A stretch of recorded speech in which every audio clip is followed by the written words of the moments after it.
Guys, this is Amish and you're with me on Immortal India by Amish.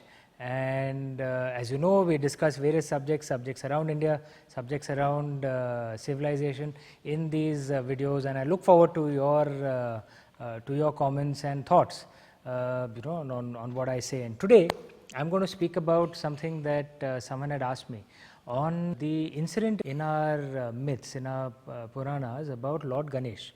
All of you know that story in any case, but let me recount it for those who don't know. We all know that Lord Shiva had gone away, and Parvati Ma created her son Lord Ganesh, out of sandalwood, and some interpretations say even out of the dust from her skin. And she created a statue of Lord Ganesh, and then infused life into him, and he was a son.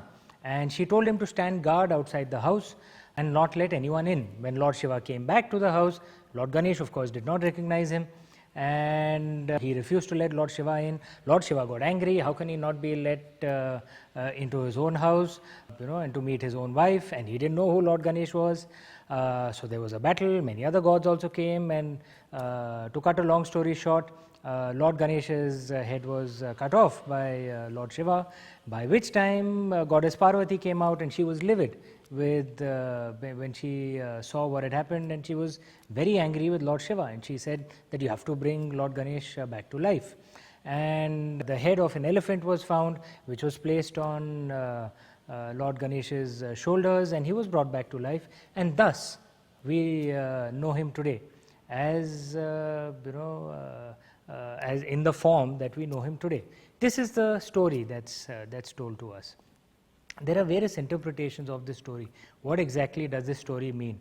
The thing that I want to point out to you is the way our ancestors approached all the stories of our gods was that many of them were allegorical, that you're supposed to learn something from those stories, learn some philosophies from those stories, and apply them into your own life. So what is the allegory of Lord Ganesh's tale? What is the philosophy that can be learnt from this tale?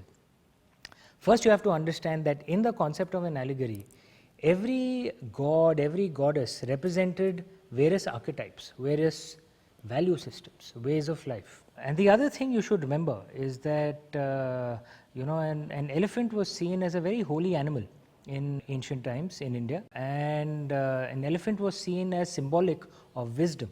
The Sanskrit word for elephant was hasti. So for example, the city Hastinapur can literally mean the city of elephants, but it also meant the city of wisdom, because an elephant represented wisdom. Now if you see it from an archetypal perspective, what did Lord Ganesh, before he got the elephant head, what archetype did he signify? He signified strength, he signified commitment, he signified loyalty. Strength because he could fight all the gods who came along. He could fight Lord Shiva himself, and he was a boy at that time. And Lord Shiva is the Mahadev, the god of gods. He symbolized strength, he symbolized loyalty. He was so deeply loyal to his mother and to the orders that his mother gave him, that no one can be allowed into the house. But there's another side, another aspect to loyalty, which is attachment. And one of the things in the Indian way was that attachment, no matter how pure it is, it takes you away from wisdom. And the purest attachment that exists in the world, beyond which there is no relationship which can be called even more pure, is the relationship between a mother and a child. This was the belief of our ancestors. It was the belief of most ancient civilizations. So this was a very pure attachment of Lord Ganesh to his mother, Parvati Ma. The purest attachment there is. But even that attachment takes you away from wisdom. That's the lesson from this story. And wisdom is represented by the elephant head. So when Lord Ganesh got the elephant head, he acquired wisdom.